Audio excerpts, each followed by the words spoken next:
Malam ini kita mau belajar tentang Israel, dari Israel zaman Alkitab sampai Israel modern.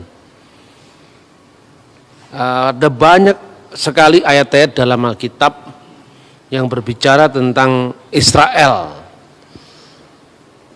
Bagaimana orang beriman, orang-orang Kristen sekarang melihat fenomena negara Israel modern, baik secara teologis maupun secara politik hukum internasional saat ini. Ini wilayah atau masalah yang sangat-sangat kontroversial sampai hari ini. Tapi saya akan membaca satu penggalan dari teks kitab suci yang diambil dari Injil Matius pasal 24 ayat 1 sampai dengan ayat 2 saja, ada 2 ayat saja. Matius 24 ayat 1 dan 2. Sesudah itu Yesus keluar dari bait Allah lalu pergi. Maka datanglah murid-muridnya yang menunjuk kepada bangunan-bangunan bait Allah. Ia berkata kepada mereka, kamu melihat semuanya itu. Aku berkata kepadamu, sesungguhnya tidak satu batu pun di sini akan dibiarkan terletak di atas batu yang lain, semuanya akan diruntuhkan. Jadi Yerusalem itu bangunan yang menjadi sangat penting, sentral, itu adalah yang disebut Beit Hamikdash, bait suci. Pertama-tama dibangun di zaman Raja Israel kuno, yaitu Salomo. Tapi bait Allah ini mengalami penghancuran pada masa Nebukadnezar. Lalu orang-orang Israel mengalami pembuangan di Babel. Kemudian ketika Tuhan berkehendak mengembalikan mereka kembali ke tanah suci, mereka pun kembali ke tanah suci. Bait Allah yang sudah hancur itu lalu diusahakan untuk dibangun kembali. Maka mulai pada zaman Esra, Nehemia, bait Allah itu mulai dibangun kembali. Ada peristiwa yang menarik, tatkala orang-orang Yahudi, orang-orang Israel di wilayah utara yang menikah dengan 5 suku di Asyur, ketika ikut di dalam rencana pembangunan bait Allah yang kedua itu ditolak sama orang-orang Yahudi, karena mereka dianggap telah melakukan kesalahan karena menikah dengan orang-orang Asyur. Sebetulnya dibalik semuanya itu yang Tuhan larang adalah menikah dan memasukkan ilah-ilah lain, ilah-ilah bangsa Asyur ke dalam rumah-rumah orang Israel. Dan tindakan ini bagi orang Yahudi disebut sebagai abudah zarah, penyembahan kepada berhala.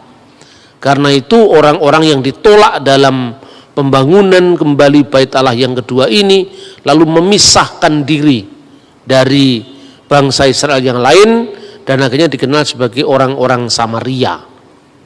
Nah, orang Samaria itu kemudian membangun bait Allah tandingan yang diadakan di Gunung More atau Gerizim.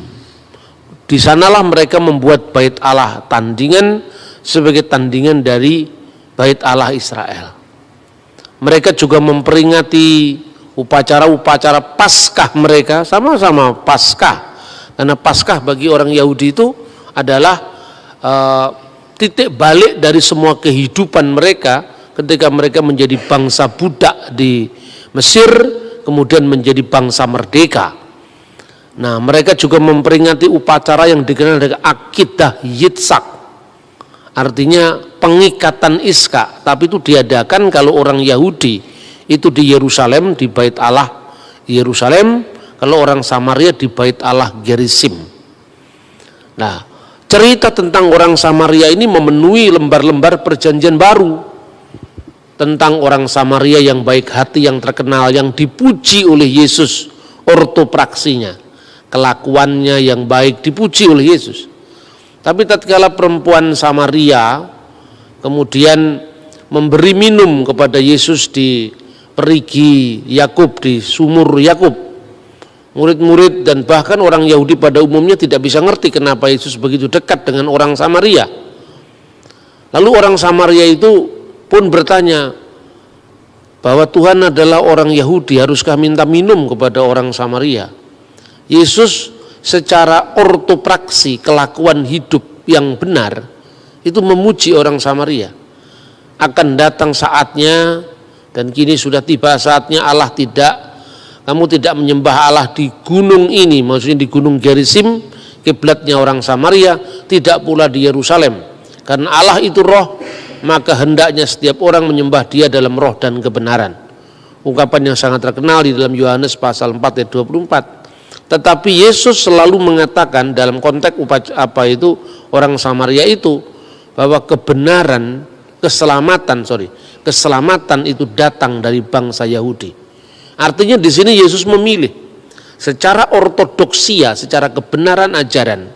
Yesus tidak rekomendasi orang Samaria.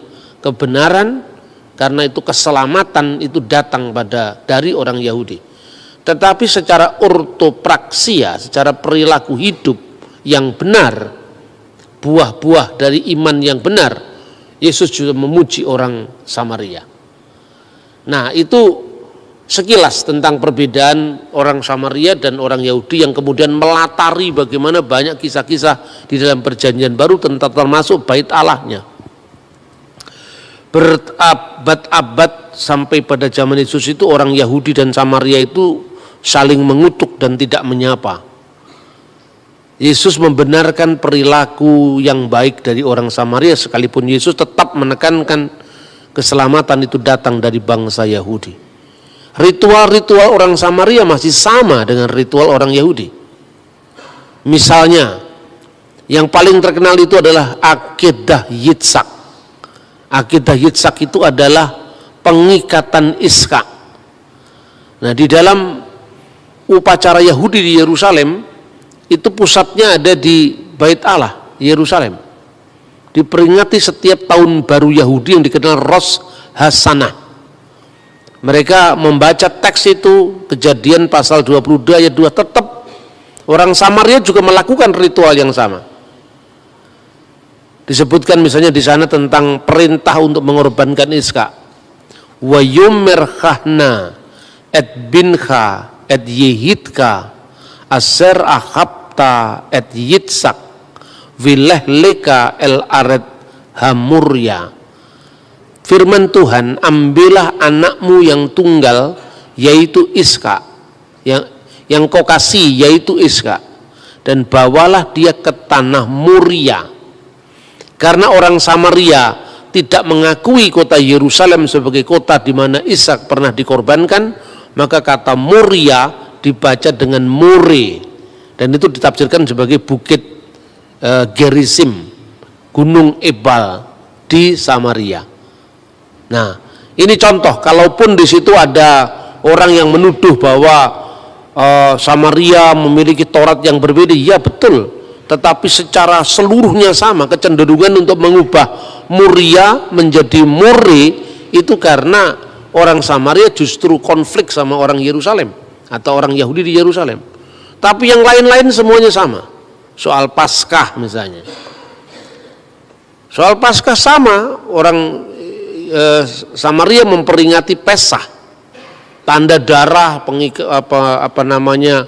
pengorbanan anak domba, semua sama. Ketika orang Yahudi di Israel dan Tuhan memberikan 10 bala kepada bangsa Mesir, di setiap rumah yang pintunya ada tanda darah anak domba, maka kemudian firman Tuhan katakan, ketika aku melihat tanda darah itu, maka aku akan melewati mereka. Wiraiti hadam, ketika aku melihat darah itu, ufesah, maka aku akan lewat,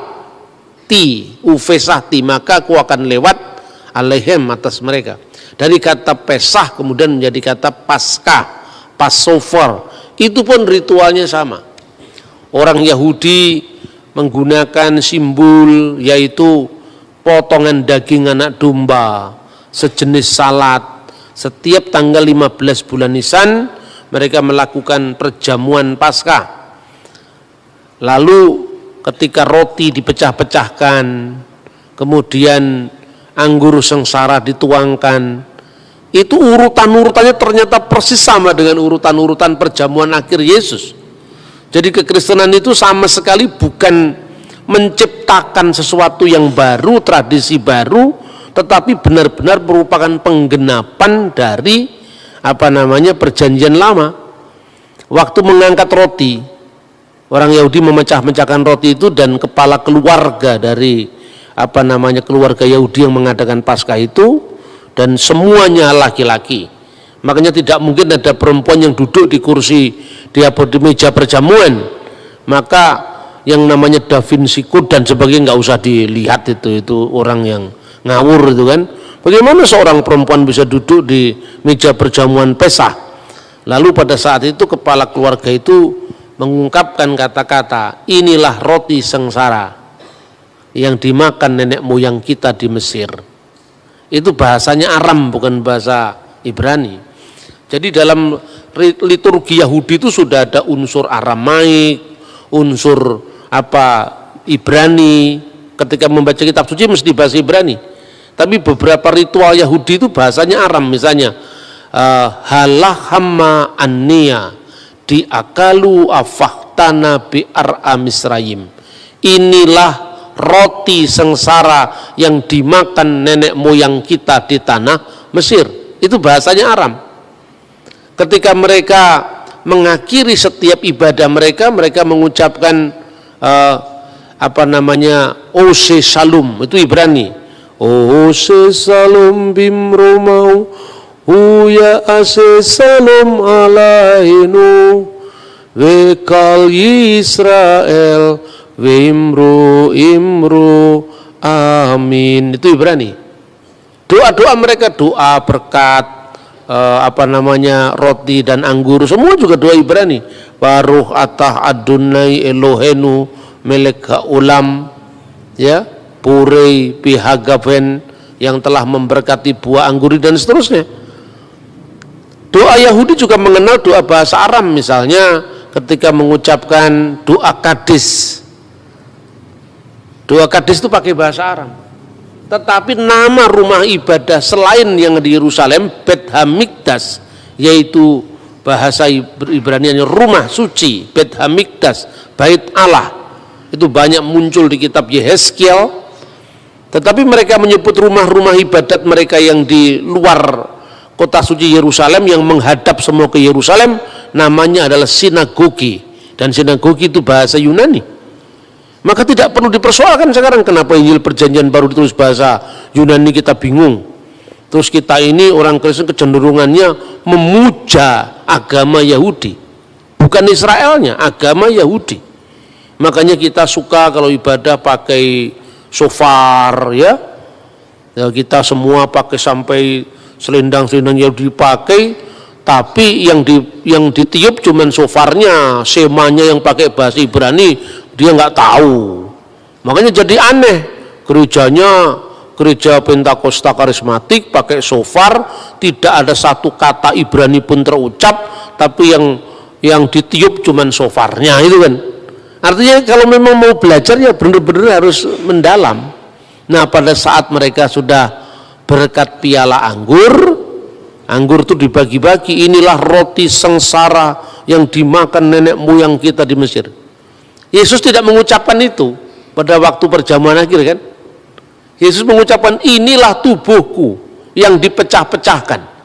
Waktu orang Yahudi mengucapkan inilah anggur sengsara yang diminum nenek moyang kita di Mesir, Yesus mengatakan inilah darahku, darah perjanjian baru yang ditumpahkan, dan seterusnya.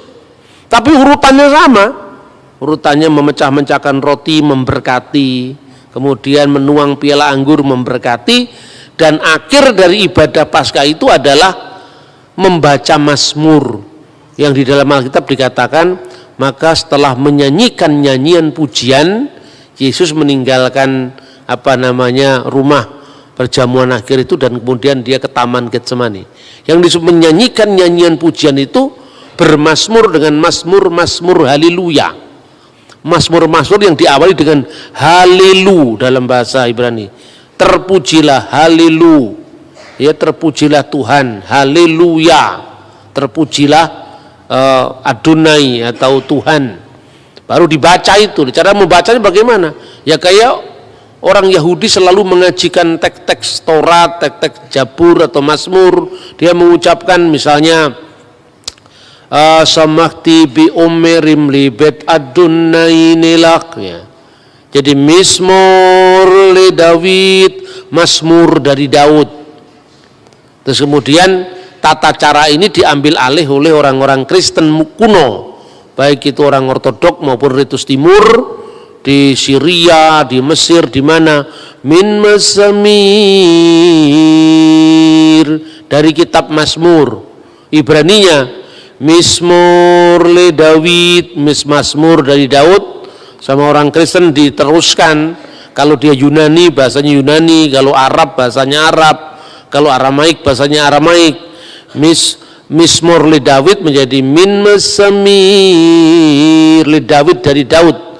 Liyabina Daudin nabi wa malikut tohir barokatuhu alaina amin haleluya. Ini Kristen bukan Islam, bukan. Nah, bahwa Islam mirip dengan itu urusannya mereka. Wong itu kita sebelum Islam sudah ada, Yahudi, Kristen sudah membaca kitab sucinya dengan begitu. Nah, ini saudara-saudara Paskah. Orang Yahudi memahami Paskah itu apa? Paskah keluaran dari tanah Mesir. Maka setelah mereka memecah-mecahkan roti, meminum anggur itu, mereka mengatakan sekalipun inilah kisah Paskah di mana Tuhan dengan tangannya yang perkasa telah menyelamatkan bangsa kita dari perbudakan di tanah Mesir menuju ke tanah perjanjian. Sekalipun kita memiliki kecerdasan, kekayaan, hikmat apapun, tetapi tidak ada yang bisa mengalahkan kisah penyelamatan Paskah. Lalu pada saat orang Yahudi sudah dibuang diaspora, dia menambahkan frasa begini pada saat perayaan Paskah. Hari ini dulu kita bangsa budak, kita bangsa merdeka. Harapannya menjadi bangsa merdeka. Tahun depan kita di Yerusalem. Hari ini kita di sini, tahun depan kita di Yerusalem. Frasa ini ditambahkan ketika mereka sudah mengalami pembuangan yang kedua. Sejak Jenderal Titus meratakan Yerusalem, bait Allah menjadi tanah sesuai dengan nubuatan Yesus tadi. Kamu lihat gedung-gedung yang megah ini. Tak satu pun batu terletak di atas batu yang lain, semuanya diratakan menjadi tanah.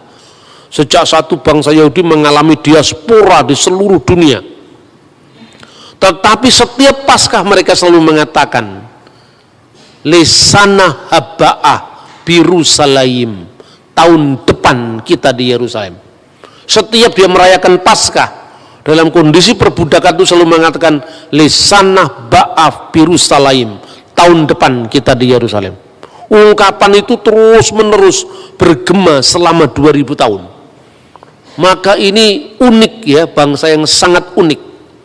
Sudah terpencar-pencar di seluruh dunia selama 2000 tahun. Sejak kapan? Sejak runtuhnya bait Allah.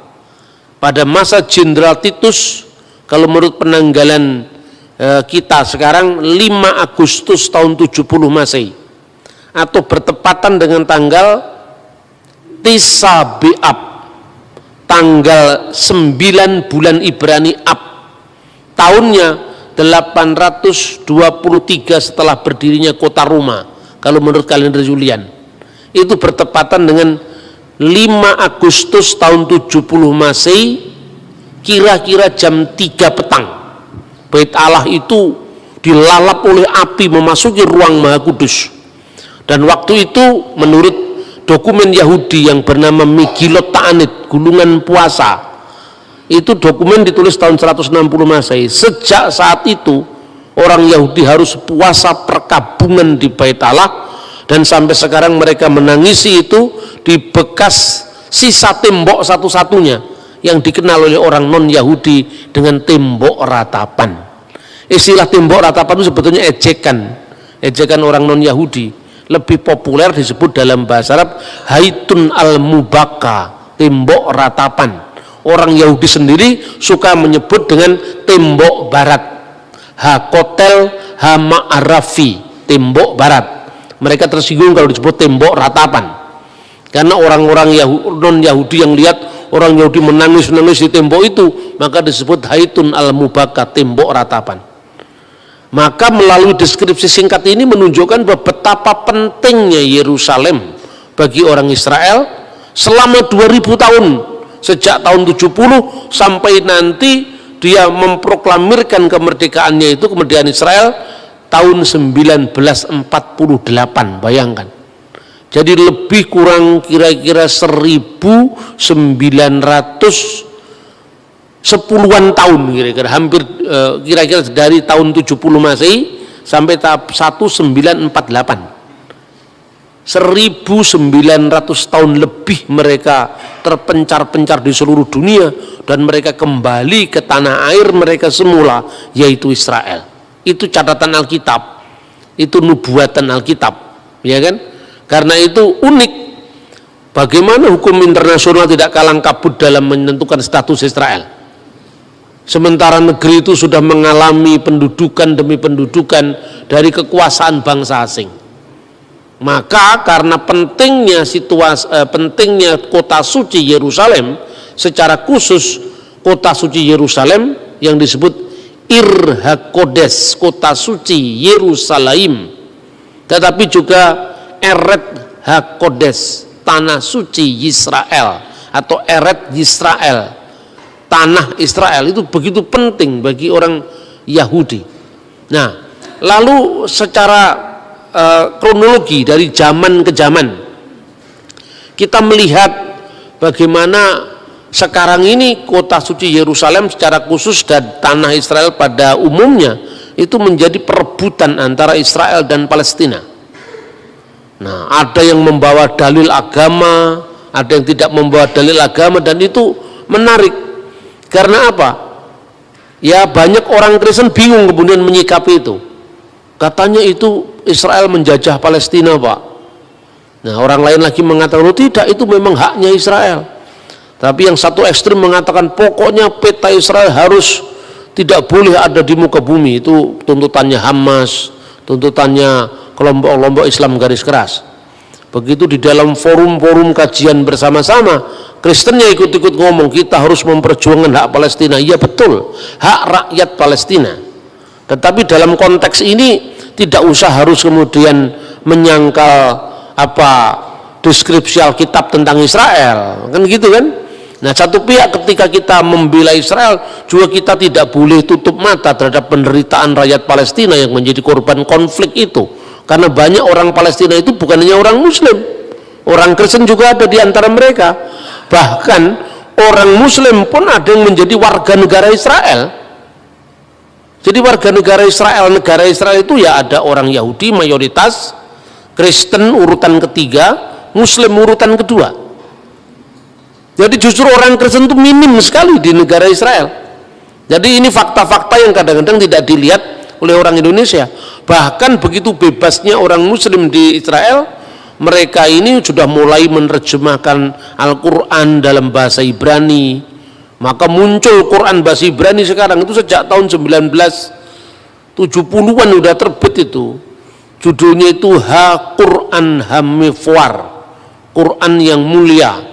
Kalau Bismillahirrahmanirrahim diterjemahkan Besem Elohim Haraham Harahman Viharahum. Besem Elohim Harahman Viharahum, itu Bismillahirrahmanirrahim. Alhamdulillahirabbil alamin hodu ladunai Elohenu melekha ulamim. Itu Al-Fatihah itu. Jadi tidak setiap Anda ngomong Elohim langsung automatically itu Kristen, apalagi kita sudah pakai nama misalnya GBI Elohim, belum tentu, karena di sana Elohim dipakai orang Islam. Begitu juga kata Allah belum tentu itu Islam, Karena di Timur Tengah bahkan sebelum zaman Islam, istilah-istilah Arab itu sudah dipakai oleh orang Kristen. Terbukti apa? Prasasti-prasasti atau batu-batu bertulis yang berbahasa Arab itu ditemukan sebelum zaman Muhammad lahir dan kebanyakan ditemukan di gereja Kristen gitu. Jadi kita ini kan kadang-kadang Islamnya lebih Arab ketimbang orang Arab, Kristennya lebih koboi dari orang Barat. Akibatnya Kristen dibatasi dengan bahasa Ibrani. Lalu kalau kita tidak ngomong Yeshua HaMashiach seolah-olah tidak sah, ya toh? Orang Yahudi tidak pernah ngomong Yahweh, kita Yahweh Yahweh. Itu dari mana itu? Kan itu kan? Lebih parah lagi ketika Anda baca Perjanjian Baru, tidak sepotong pun itu kata Yahweh muncul di sana. Jadi tren sekarang. Nah, saudara-saudara, kita akan batasi pembahasan kita merunut bagaimana sejarah Israel, ya. Ketika kemudian mereka terpencar-pencar di seluruh dunia itu, mereka itu ada yang ada di barat, ya, di Eropa barat, ada di Eropa timur, ada yang di benua timur seperti Yaman, Mesir, India, itu banyak orang Yahudi. Makanya kalau Anda membaca sejarah Islam, kota Yastrib, kota Madinah sebelum dijadikan kotanya Islam yang disebut Madinatun Nabi, itu ada 3 suku Yahudi yang di sana. Kemungkinan mereka juga datang setelah tahun 70 terusir dari Yerusalem. Begitu juga di Yaman, begitu juga di Mesir, begitu juga di India. Lah orang-orang Yahudi yang di Eropa ini namanya adalah Askenazim bahasanya. Orang Yahudi tapi dialeknya dialek Eropa Barat. Misalnya kalau ngomong Safuot, dia tidak bisa ngomong huruf T, Safuot, tapi mengucapkan Safuos. Sabat, Sabas, itu Yahudi Askenazim. Ya, banyak orang-orang Israel yang sekarang jadi pejabat-pejabat pemerintah itu Yahudi Askenazim karena mereka imigran aliyah dari Eropa, aliyah dari Amerika.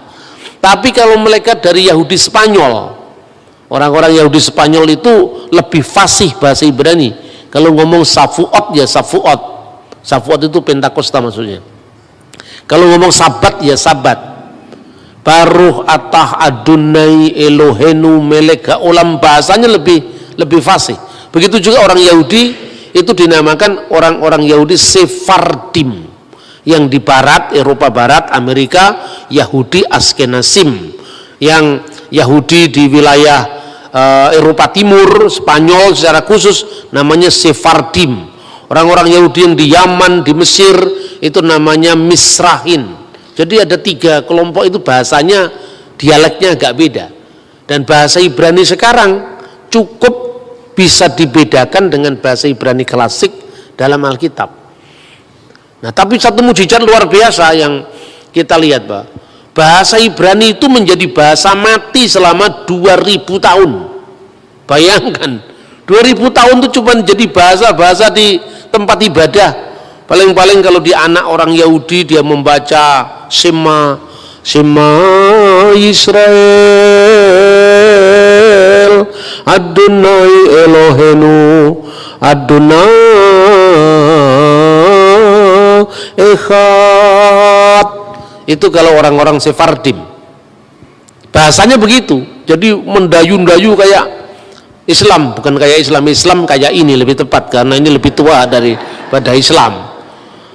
Adonai Elohenu Adonai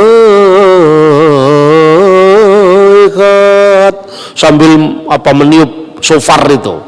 Terus kemudian kan mirip dengan Hayyalas Shalah. Tapi kalau dia orang Yahudi dari Spanyol, orang Yahudi Spanyol yang mengucapkan, kalau orang Yahudi Askenazim mirip Protestan, mirip Katolik, karena pengaruh Barat Kristen itu kuat. Misalnya Shema Yisrael Adonai Eloheinu Adonai Echad, itu kalau Yahudi yang di Barat. Tapi baik yang Shema Israel maupun yang Shema Yisrael, jangan salah paham, dua-duanya nggak percaya Yesus. Itu yang penting. Jadi jangan ke Yahudi-Yahudian. Sudahlah warisi gereja yang apa adanya. Kita ini mewarisi multikulturalisme gereja. Ya karena Yesus itu memang Tuhan segala bangsa, bukan hanya miliknya satu suku bangsa tertentu. Maka kalau kita membaca Alkitab pun warisan bahasa yang multilingual itu kita warisi. Perjanjian lama itu bahasa Ibrani mayoritas, tapi ada beberapa pasal dari perjanjian lama bahasa Aram. Separuh dari kitab Daniel itu bahasanya Aram. Seluruh perjanjian baru bahasanya Yunani, tetapi stylenya Aramaik. Banyak kata-kata Aram yang muncul, misalnya Gabata, Evata, sebetulnya Edfata. Di ejaan Yunani jadi Evata, Tali Takum, Eli lama sabaktani. Itu kan bahasa Aram. Jadi stylenya itu bahasa Aram, tapi memang lingua franca saat itu bahasa Yunani. Nah, orang ini begitu fanatiknya karena Yesus orang Israel, Yesus harus berbahasa Ibrani. Orang Israel tidak berbahasa Ibrani, bahasa Aram waktu itu. Bahasa Ibrani itu hanya bahasa untuk pengajian Torah, bahasa untuk membaca kitab Torah, bahasa untuk membaca kitab Tehillim atau Mazmur atau Nevim atau nabi-nabi. Tapi sehari-hari mereka, Yesus berdialog dengan Pilatus pakai bahasa Yunani. Yesus bicara dengan para muridnya, Petrus, Andreas, bahasa Aramaik. Yesus bicara di sinagoga, menerima kitab gulungan Nabi Yesaya, bahasa Ibrani. Lah kita malah ikut-ikut Islam Arab semua, kita Ibrani semua, anti Yunani itu kan. Kita ini aneh, dikasih banyak bahasa cuma memutlakkan satu. Justru itu ciri khas kekristenan yang tidak dimiliki oleh agama lain. Nah itu loh. Maka sebetulnya kita ini berbahagia menjadi seorang Kristiani karena kita mewarisi Ibrani, kita mewarisi Aramaik, kita mewarisi lingua franca Yunani. Saya tanya, kalau seandainya semua perjanjian baru kamu andaikan ditulis dalam bahasa Ibrani, bagaimana Paulus menginjil ke Malta, ke Athena, ya toh? Daerah wilayah Yerusalem ke arah barat itu semua bahasa Yunani sebagai lingua franca. Coba paling sederhana dari apa yang dikatakan dalam kitab suci. Misalnya, tatkala kita menyebut satu orang namanya Petrus, sekaligus bernama Simon, sekaligus bernama Kefas, itu 3 bahasa. Simon itu Ibrani, Kefah itu Aram, menjadi kata Kefas tadi Kefah. Kemudian Petrus itu Yunani. Bayangkan, itu menunjukkan bahwa dia mewarisi warisan multilingual. Kalau Anda orang Manado atau orang ini begitu jadi Kristen, nama-nama lokalnya hilang. Tetapi kalau Anda orang Jawa, nama lokalnya masih ada, ditambahi nama Kristen, nama Sansekerta, kan itu kan kemajemukan masyarakat. Nama saya Bambang itu nama Jawa, Jawa asli itu. Tapi Jawa sejak abad 16, zaman abad 13, 14 Majapahit belum ada nama Bambang. Itu nama sejak zaman Mataram. Jadi kalau ada orang namanya Bambang dari zaman Majapahit pasti bohong itu gitu loh. Kira-kira seperti itu. Gampang sekali dengan bahasa itu. Nur itu bahasa Arab, Sena itu bahasa Sansekerta. Dari satu orang saya ini nama saya 3 bahasa. Karena apa? Masyarakat saya Jawa itu masyarakat yang multilingual. Tetapi ketika Islam masuk ke Aceh, bahasa lokalnya hilang semua. Abdul Ghafur, Abdul Aziz, Muhammad, Ahmad, Ramadan, namanya itu semua kan hilang namanya. Di Manado, bahasa lokalnya Manado seperti misalnya nama Pingkan jarang didengar. Tapi semua satu kampung namanya Maria, namanya Marta, sampai sulit membedakan. Benar nggak? Dari situ kita bisa lihat pengaruh tak tebal tipisnya budaya. Bayangkan, ponakannya Barnabas, anaknya Maria yang disebut Maria ibu Yohanes yang disebut Markus, nama Ibraninya Yohanes, kan Maria ibu Yohanes yang disebut Markus. Yohanes itu Yunanisasi dari kata Yohanan, berarti nama Ibrani. Tetapi kok yang disebut Markus? Markus itu nama Latin. Itu nama kaisar Romawi, misalnya Marcus Aurelius. Coba, orang Yahudi namanya Markus, nama Latin. Itu menunjukkan apa? Tingkat keterbukaan budaya orang-orang Israel pada zaman Yesus terhadap budaya luar, sekalipun mereka selalu memprotek dengan iman Yahudi mereka, tapi tidak mengharamkan agama apa budaya lain. Contohnya Alkitab diterjemahkan sejak tahun 300-an sebelum Masehi, namanya Septuaginta, dan di situ Tetragrammaton YHWH itu diterjemahkan dengan Kurios. Itu tidak usah dipersoalkan. Nah, justru yang dipersoalkan bagi kita itu gini, ketika kita bicara tentang Israel itu antara kekaguman, ketakjuban akan karya Allah dan mujizat bangsa Israel itu, tapi juga tidak boleh kehilangan semangat kita untuk kita tetap memberitakan Injil.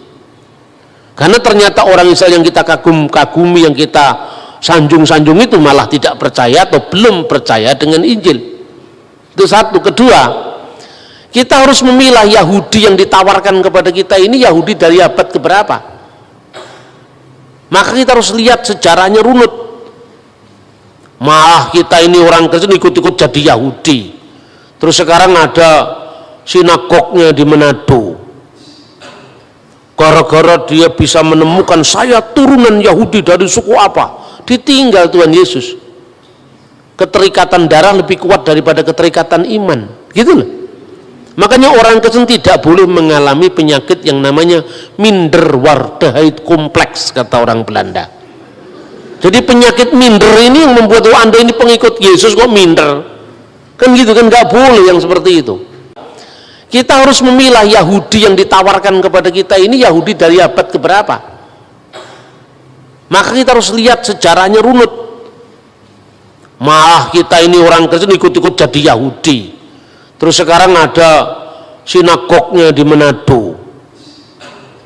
Gara-gara dia bisa menemukan saya turunan Yahudi dari suku apa, ditinggal Tuhan Yesus.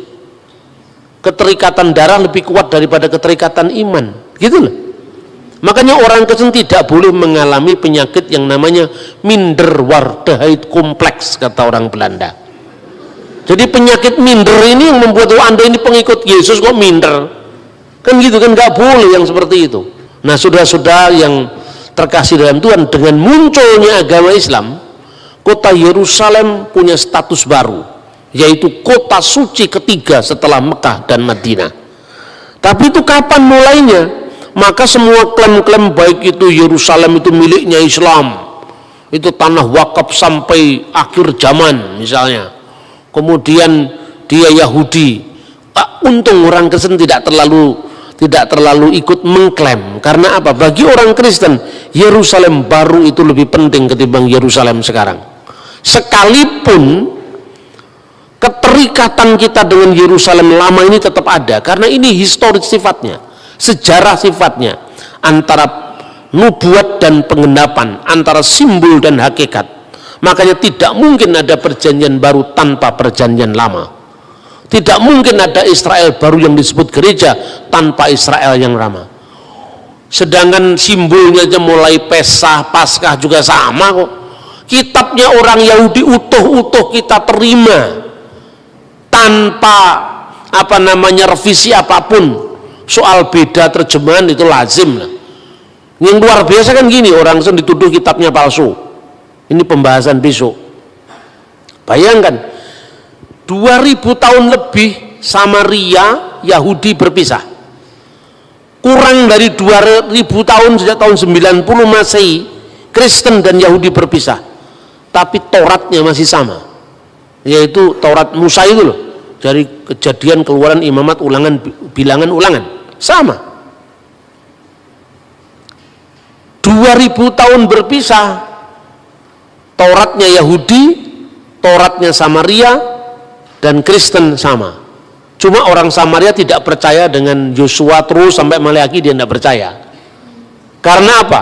Nah, kalau dia percaya kan Yosua itu akhirnya tibanya Yerusalem. Wah, kalau kitab Yosua tibanya di Yerusalem, padahal Yerusalem tidak dia kehendaki sebagai kota suci. Bagian-bagian pertama kitab Yosua dia ambil ditempatkan setelah pasal 34 kitab Ulangan. Jadi bukan Taurat Samaria berbeda atau 6.000 ayat yang berbeda, bukan 6.000 ayat-ayat dari awal kitab Yosua diambil sama dia utuh-utuh ditempatkan setelah pasal 34. Makanya jumlahnya lebih banyak. Kenapa?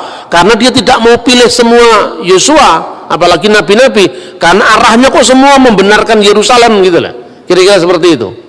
Tapi yang penting dasar Tauratnya itu tidak berbeda. Orang ya Samaria punya Paskah, Yahudi punya Paskah, Kristen juga menggenapi Paskah itu dengan Paskah Kalvarinya Yesus.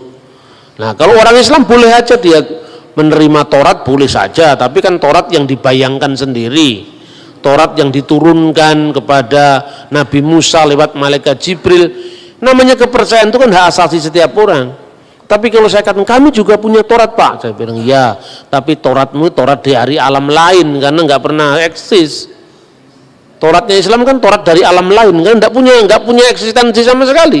Dia hanya mengandaikan ada Taurat yang digambarkan, diwahyukan, tapi dia menolak Taurat yang ada sekarang dengan tuduhan pemalsuan. Yang justru ajaibnya itu apa? Kristen, Yahudi, Tauratnya masih sama, tafsirannya beda. Ya, tafsirannya beda. Sesama Kristen aja, Katolik sama Protestan juga beda tafsir kok, apalagi beda. Satunya tidak percaya Yesus, satunya percaya Yesus, tapi kitabnya masih sama. Itu luar biasa itu. Nah, ini menjadi bukti bagaimana Alkitab itu tidak berubah. Secara khusus tentang Yerusalem, orang Yahudi punya keterikatan dengan Bait Allah, khususnya Hakotel Hama'arafi, yaitu tembok barat yang dikenal dengan Haitun al-Mubaka. Orang Islam punya sejarah sendiri yang dikaitkan dengan kunjungan Nabi Muhammad secara metahistoris, bukan secara historis, itu metahistoris, karena itu kan pengalaman iman kan terhadap kota suci Yerusalem. Lalu apa? Katanya secara metahistoris Nabi Muhammad naik dari Masjidil Aqsa itu ke Sidratul Muntaha secara metahistoris.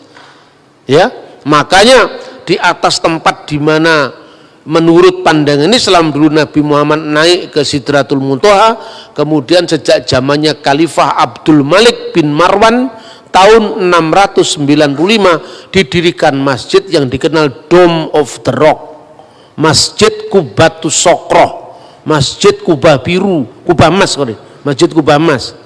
Lalu kira-kira tahun 705 anaknya dari Abdul Malik bin Marwan namanya Khalifah Walid bin Abdul Malik bin Marwan mendirikan satu masjid yang dinamakan sesuai dengan ayat Al-Quran, Maha Suci Allah yang telah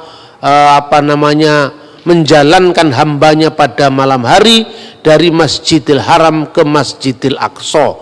Berdasarkan kata Masjidil Aqsa yaitu masjid yang jauh, Khalifah Walid bin Abdul Malik bin Marwan jauh setelah zaman Nabi Muhammad menamakan masjid ini berdasarkan surat Isra tadi, dinamakan Masjidil Aqsa tahunnya 705. Sementara Nabi Muhammad meninggal 632. Maka saya gunakan kata-kata metahistoris, ya. Seperti itu, Saudara. Maka bagaimanapun alasannya, orang Islam mengakui itu sebagai tempat suci. Orang Kristen dia punya Golgota juga di dekatnya Bait Allah itu. Tapi karena orang Kristen memahami Yesus tidak ada di sini lagi, dia sudah bangkit. Dia secara emosional tidak terlalu terikat pada kota Yerusalem. Dia terikat pada nama Tuhan Yesus, lebih terikat pada peristiwa kebangkitan Yesus itu. Meskipun orang Kristen juga sangat mencintai kota Yerusalem karena eksistensi Golgota ada di sana. Nah, jadi tiga kelompok ini memiliki pengalaman historis terhadap kota suci Yerusalem. Lalu Palestina dan Israel secara politik, bagaimana dia memahami klaim-klaim ini kan? Ya. Lalu klaim historis itu miliknya Palestina atau miliknya Israel? Kita uji pertama. Sekarang kita uji klaim Israel dulu. Orang Israel selama 2000 tahun mereka selalu berdoa, berharap, mendamba. Mereka selalu mengatakan, tahun ini kita di sini lasana habba'ah Yerusalem, tapi tahun depan kita di Yerusalem. Itu bukti liturgis bahwa mereka selalu merindukan kota Yerusalem sekalipun mereka terserak-serak di seluruh dunia. Yang kedua, di dalam teks yang tadi sudah saya kutip, yaitu Megilat Ta'anit, gulungan puasa. Orang Yahudi mengakui dokumen itu tahun 160 bait Allah diruntuhkan, dibakar dengan api tepat di tanggal 9 bulan Ab atau tanggal 5 Agustus tahun 70 Masehi, sekitar sembahyang Minkah, yaitu jam 3 petang. Tanggalnya, tahunnya, sampai jamnya dicatat loh saudara-saudara. Artinya kalau orang yang tidak terlibat betul dalam pengalaman sejarah Yerusalem pasti tidak bisa menulis seperti itu. Iya kan? Itu satu. Bedakan dengan pengalaman metahistoris kaum Islam tadi. Identifikasi kota Yerusalem itu terjadi baru sejak zamannya Khalifah Abdul Malik bin Marwan. Penamaan Masjidil Aqsa itu dinamakan berdasarkan Quran. Jadi namanya sudah ada, masjidnya belum ada. Artinya ini berbeda dengan pengalaman orang Yahudi di mana jamnya, tanggalnya, tahunnya, ritualnya masih ada sampai hari ini yang namanya puasa perkabungan Tis'a B'Ab. Kemudian data di luar Alkitab. Data di luar Alkitab, pertama saya menemukan prasasti yang ditulis oleh Fir'aun Merenpetah. Itu berkuasa kira-kira tahun 1213 sampai dari 1203 sebelum Masehi. Dalam prasasti Fir'aun Merenpetah itu disebutkan Zir-Il, maksudnya Israel, Zir-Il Plat Ben Perat. Israel telah dibiarkan gersang, benihnya tidak ada lagi. Ini setelah peristiwa Eksodus. Jadi Fir'aun Merenpetah itu hidup setelah Fir'aun Eksodus yang menceritakan penaklukan terhadap Yerusalem, terhadap Israel. Kemungkinan dia telah menyerang wilayah Israel yang waktu itu sudah menetap jadi wilayah atau kekuasaan bangsa Israel pada zaman setelah Yosua. Itu bukti-bukti di luar teks kitab suci. Kedua, bukti-bukti dari zaman setelah Raja Daud, yaitu prasasti batu Mesa Stone yang ditemukan di Yordan. Kalau saudara pergi ziarah ke Israel, Anda akan menemukan replikanya itu di Gunung Nebo, di gereja Fransiskan Katolik. Di situ ada data arkeologinya yang namanya batu Mesa. Di situ tertulis itu zamannya Israel sudah terbelah menjadi dua. Israel di Samaria, Yehuda di Yerusalem. Kira-kira prasasti itu muncul tahun 850, ada kata-kata Omri Melek Yisrael. Omri Raja Israel.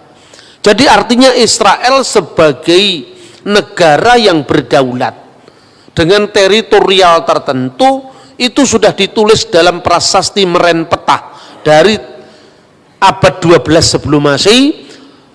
Bahkan ada tertulis dalam inskripsi-inskripsi dari musuhnya Israel, yaitu Raja Mesa, yang kisahnya juga ada dalam Alkitab. Itu disebutkan prasasti batu Mesa itu 850 sebelum Masehi. Nah sekarang kita menguji bagaimana klaimnya Palestina. Yang disebut Palestina itu pertama kali muncul kalau data biblikal itu dalam kitab Kejadian pasal 10 ayat 13 sampai 14. Di situ disebutkan Filistin. Kata Filistin, Palestina, Filistin adalah keturunan Kaslihim. Kemudian Ulangan pasal 2:23 dia menyebut tentang orang-orang Filistin dari Kaftor. Kaftor itu Yunani. Dari Kaftor, ya. Termasuk 5 kota kuno yang disebut Pentapolis. Pentapolis, polis itu kota, penta itu 5. Apa itu? Gaza, Askelon, Asdod, Ekron, dan Gad. Makanya kita melihat Goliat dari Gad. Itu menjadi wilayahnya orang Palestina. Wilayahnya di mana? dari seberang selatan ke utara, dari lembah Gaza hingga sungai Yarkon. Tetapi orang Palestina yang disebutkan di sini tidak pernah eksis jadi sebuah negara, hanya pendatang baru dari Kaftor. Maka di dalam terjemahan Alkitab Septuaginta mereka disebut dengan 3 nama. Pertama, Pulistin, Palestina; Helenas, orang-orang Yunani karena mereka datang dari wilayah Yunani; atau Alopuloi, bangsa-bangsa lain, sebagai terjemahan dari kata-kata Goyim. Jadi termasuk orang Goyim di luar Israel. Penemuan arkeologi akhir-akhir ini menunjukkan bahwa tempat-tempat di wilayah misalnya Asdod, Askalon, Gad itu banyak ditemukan tulang-tulang babi. Artinya apa? Daerah itu pasti dulu daerah yang dihuni oleh orang-orang Filistin purba. Nah pertanyaannya, Filistin purba ini tidak pernah eksis jadi negara. Berarti berbeda dengan Israel yang jelas eksis jadi negara. Prasasti Meren Petah, prasasti batu yang ditemukan di Yordan tadi, batu Mesa di Yordan, Mesa Stone. Jelas itu ada eksistensi sebagai negara. Sementara Filistin itu adalah pendatang. Tapi apakah Filistin dalam zaman Alkitab itu sama dengan Palestina sekarang? Nah, itu yang jadi masalah. Nah, kita akan lihat contoh bahwa orang Palestina sebagai pendatang itu ditulis di dalam Sefanya 2 ayat 5. Yosabe Hebel Hayam Kretim, penduduk tepi laut orang-orang Kreti. Kreti itu pulau Kreta dari Yunani. Yang kedua misalnya disebut juga tadi disebutkan Filistim Kaftorin, orang-orang Palestina yang datang dari daerah yang namanya Katfor. Ini menunjukkan eksistensi orang-orang pendatang di Yerusalem. Bagaimana dengan ungkapan Al-Quran sekarang? Nah ini penting ini. Justru anehnya Al-Quran sendiri, kalau ini dijadikan rujukan sebagai konflik agama, justru di dalam Al-Quran surat Al-Maidah ayat 21 menegaskan bahwa kepada Musa, kaumnya Musa telah diberikan tanah suci, yaitu Israel. Disebutkan di dalam surat Al-Maidah 21 digambarkan Nabi Musa itu menyampaikan kepada kaumnya, ya kaumi udkhulu al-ardal muqaddasah allati kataballahu lakum. Wahai kaumku, ya kaumi, udkhulu, masuklah, al-ardal muqaddas, ke tanah suci, allati, yang oleh Allah, kataballahu lakum, diberikan kepadamu. Nah, bagaimana teks ini kemudian dipahami oleh orang-orang pejuang Hamas Palestina sekarang? Sejak orang-orang Israel menolak Muhammad sebagai nabi terakhir, maka perjanjian ini sudah batal, katanya. Dan sekarang tanah Palestina itu sebagai tanah wakaf yang diberikan oleh Allah kepada umat Islam sampai akhir zaman. Itulah. Jadi ini Quran ini katanya batal karena sejak orang Yahudi menolak Isa Al-Masih dan Muhammad, itu kira-kira.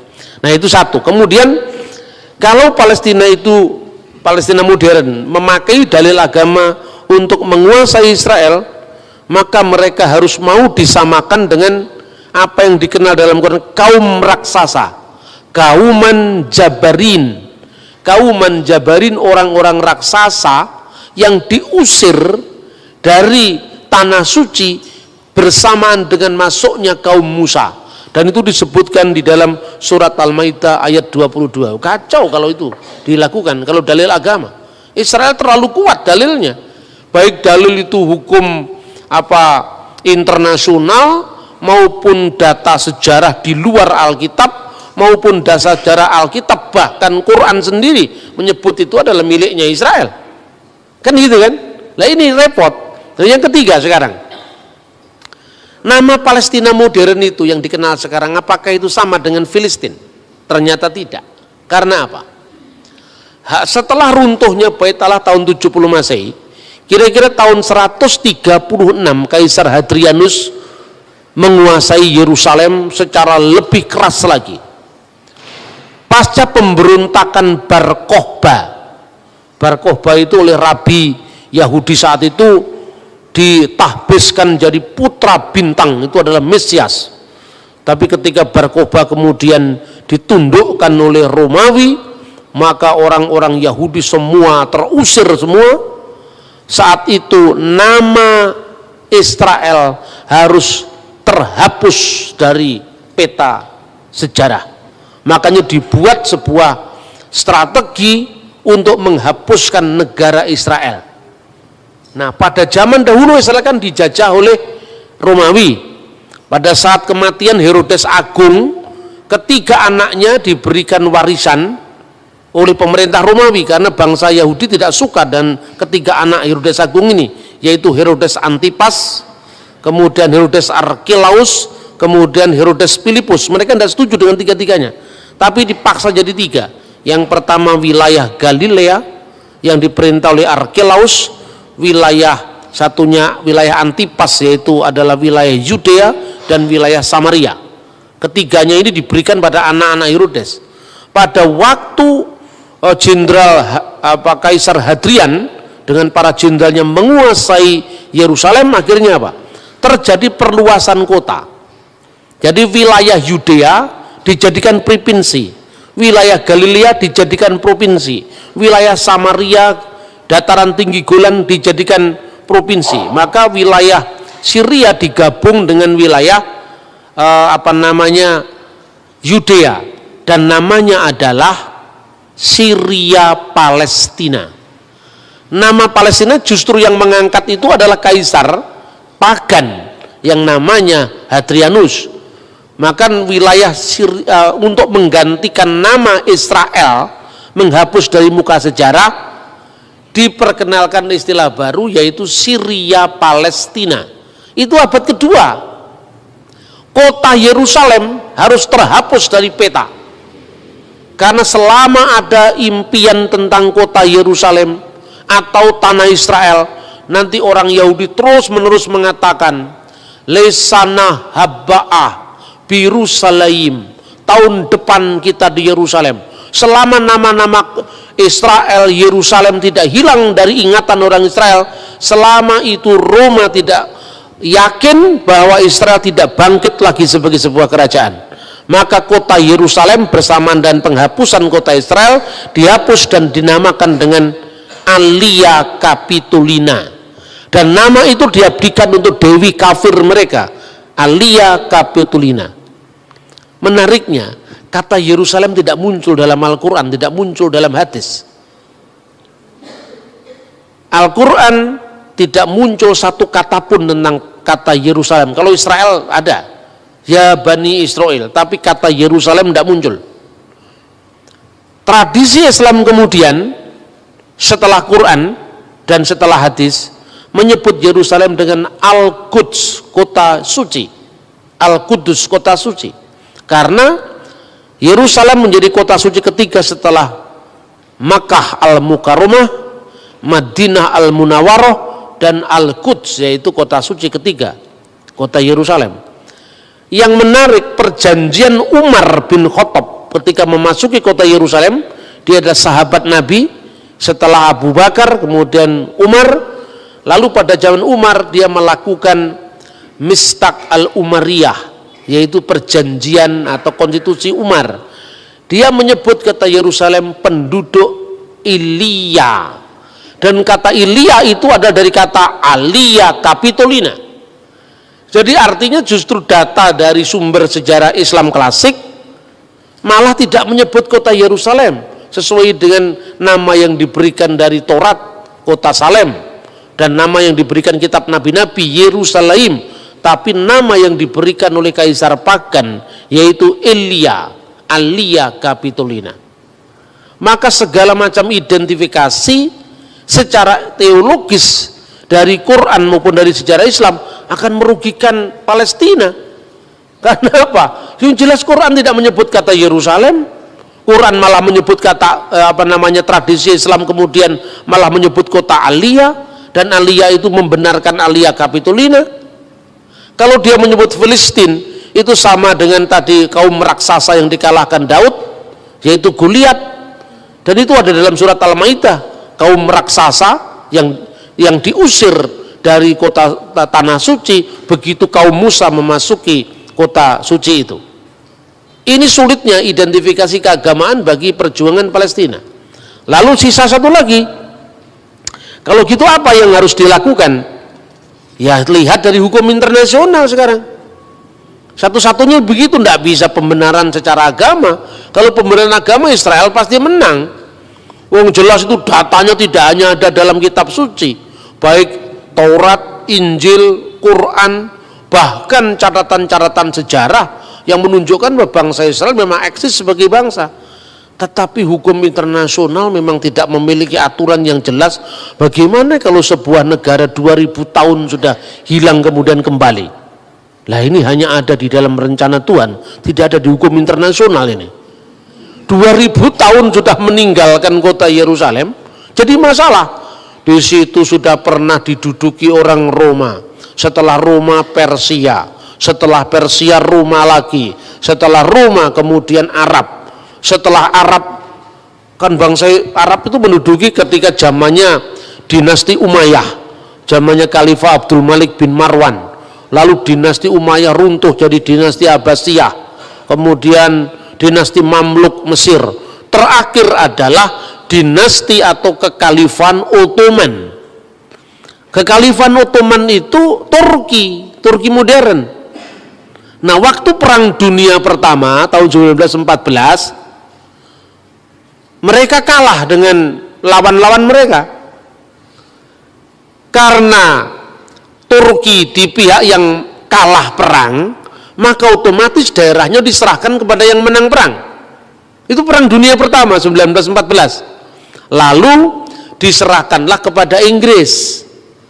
Sementara di wilayah Israel itu sudah ada orang-orang Arab, ya, orang-orang Arab itu sebetulnya Palestina modern itu kan orang-orang Arab itu, baik itu orang Kristen maupun orang Islam. Di situ juga ada orang-orang Yahudi yang mulai aliyah itu emigran dari benua Eropa, dari Amerika, dari Timur Tengah, dari India, semua masuk ke situ. Mereka membeli tanah orang setempat, sebagian ngerampas, ya itu juga diakui. Ada orang-orang Zionis itu yang merampasi tanahnya orang-orang Palestina Kristen, seperti yang dialami oleh Abuna atau pendeta Elias Sakur. Keluarganya dirampas kebun anggurnya, alasannya dijadikan apa itu ternyata dimiliki oleh orang Israel. Itu harus diselesaikan tidak di dalam konteks negara, tapi dalam konteks penegakan HAM, kan itu kan harus dipilah mana bukan Palestina sebagai negara tapi rakyat Palestina. Itu yang terjadi.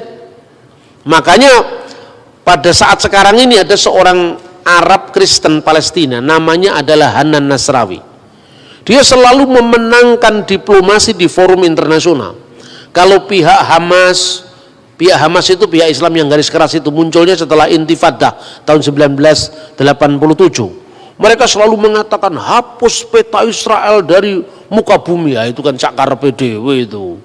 Gitu? Karena ini tanah wakaf umat Islam sampai akhir zaman, dia semaunya sendiri, kan ya begitu hukum internasional. Dan dokumennya tidak ada seperti itu. Tanah wakaf itu kan urusanmu. Tahu hukum internasionalnya seperti apa? Hanan Nasrawi sadar, sebagai seorang Kristen dia tahu Alkitab pasti. Bukan hanya tahu Alkitab, dia tahu dokumen-dokumen sejarah. Bahwa kalau kita memakai dalil keagamaan kita mesti kalah. Karena memang baik Al-Quran maupun Alkitab kalau dalil agama membenarkan kepemilikan Israel. Lalu dia pakai dalil HAM. Waktu saat ada konflik tanah, bahwa ada orang-orang Israel yang menguasai tanah itu secara paksa, pembayaran ganti rugi nggak dilakukan, orang ini terusir. Terus ditanya di forum internasional, di PBB, orang yang bersangkutan itu dihadirkan. Ini tanah milik siapa? Negara Israel mengklaim ini tanah wilayah Israel. Ya, saya tahu ini wilayah Israel. Tapi tanah itu miliknya siapa? Ini tanahnya pemerintah Republik Indonesia, tapi gereja ini sertifikatnya namanya siapa? Kan gitu kan persoalannya. Tetangga sebelah itu masa ada sertifikat miliknya Republik Indonesia. Enggak kok. Sertifikatnya itu punya siapa? Misalnya punya Tuan Samuel. Tuan Samuel berasal dari mana tanah ini? Dari bapak saya Tuan Daud. Tuan Daud dari mana? Oh, dari kakek saya Tuan Sulaiman. Oh, jelas. Mana sertifikatnya? Ini sertifikatnya. Sertifikat ini tidak dicabut ketika Israel menguasai tempat ini. Terus kemudian forum internasional mengatakan, serahkan ini kepada yang punya. Bahwa wilayah ini sekarang menjadi wilayah Israel itu no problem. Silahkan, wong itu wilayah negara. Tapi sertifikatnya siapa? Ya, orang ini serahkan. Kalau kamu mau beli, ya beli dengan harga yang layak. Itu yang terjadi. Jadi antara penyelesaian secara HAM, secara pribadi, dengan penyelesaian secara politik. Sama dengan gini lah. Indonesia dulu kan milik dijajah Belanda, ya toh? Setelah dijajah Belanda kita merdeka.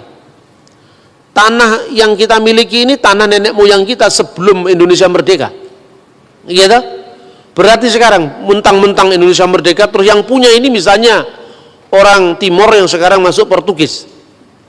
Kemudian dikatakan, oh tidak bisa, kamu orang Timur, ini tanah orang Timur-Timur. Ini tanah sekarang miliknya Republik Indonesia. Betul Pak, ini miliknya Republik Indonesia. Tapi ini yang beli kakek saya Pak. Lah kamu warga negara apa? Warga negara Timur-Timur. Iya kan sejak zamannya Pak Habibie Timur-Timur lepas dari Indonesia. Ini negara ini menguasai milik saya. Ini jelas ini pembelian dari kakek saya, kira-kira seperti itu. Nah ini yang dilakukan dengan pendekatan HAM oleh orang-orang Palestina Kristen seperti Hanan Nasrawi dan sebagainya. Tapi sekarang kita runut bagaimana sejarahnya Israel secara modern. Setelah tahun 1914 Turki kalah perang, Palestina diserahkan kepada Inggris karena pihak pemenang. Lalu Inggris mengeluarkan mandat yang namanya Deklarasi Balfour. Deklarasi Balfour itu dikeluarkan tahun 1917 dengan ketentuan bahwa tempat ini Israel adalah tanah air bagi bangsa Yahudi. Nah, lalu menimbulkan protes bagi orang-orang lokal yang menghuni tempat itu sebelum pendatang-pendatang Yahudi datang ke tanah Israel. Ketika terjadi proses rakyat itu, mereka kan warga negara, dulunya kan warga negara Turki. Tapi kan Turki sudah kalah perang dunia pertama, harus diserahkan kepada Inggris. Inggris mengeluarkan Deklarasi Balfour yang mengatakan itu tanah milik, itu tanah air Israel. Orang-orang yang menduduki tanah itu sebelum Israel datang, artinya orang-orang Yahudi yang datang dari barat tadi, keberatan. Lalu pada tahun 1937 dikeluarkan yang namanya Komisi Lordville. Karena ada orang yang namanya Tuanville, maka Lordville. Di sana dibuat obsesi pilihan, ya. Tanah Israel di tanah yang sama itu, di tanah suci itu, pembentukan dua negara dalam koeksistensi damai, yaitu negara Israel dan negara Palestina. Itu ditawarkan tahun 1947, dikeluarkan lagi resolusi PBB 181 yang mengatakan mengulangi kembali solusi dua negara. Di tanah suci ada dua negara, yaitu negara Israel dan negara Palestina, dengan catatan kota Yerusalem tidak boleh, Yerusalem Timur tidak boleh menjadi ibu kota salah satu negara yang berkonflik. Yerusalem Timur harus ditentukan statusnya secara hukum internasional sebagai corpus separatum, sebagai bagian yang terpisah di bawah hukum internasional. Takhta Suci Vatikan sepakat dengan PBB, Israel sepakat dengan PBB, tetapi orang Palestina menolak karena dihasut oleh suku orang-orang Arab tetangganya. Oh tidak bisa, mereka tidak mau terima. Status wilayah tanah suci itu statusnya kosong kekuasaan. Karena apa? Ini kan statusnya masih di bawah mandat internasional, mandat Inggris yang memenangkan perang dunia pertama, kan itu kan? Berarti statusnya apa? Statusnya dia kosong.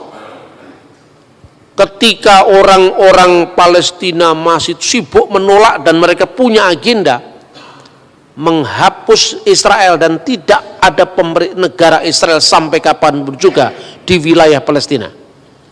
Sementara status quo negara wilayah itu dalam kondisi tidak lagi di bawah Turki karena Turki sudah kalah perang sama lawan-lawannya yang antara lain Inggris. Israel curi start untuk kemerdekaannya.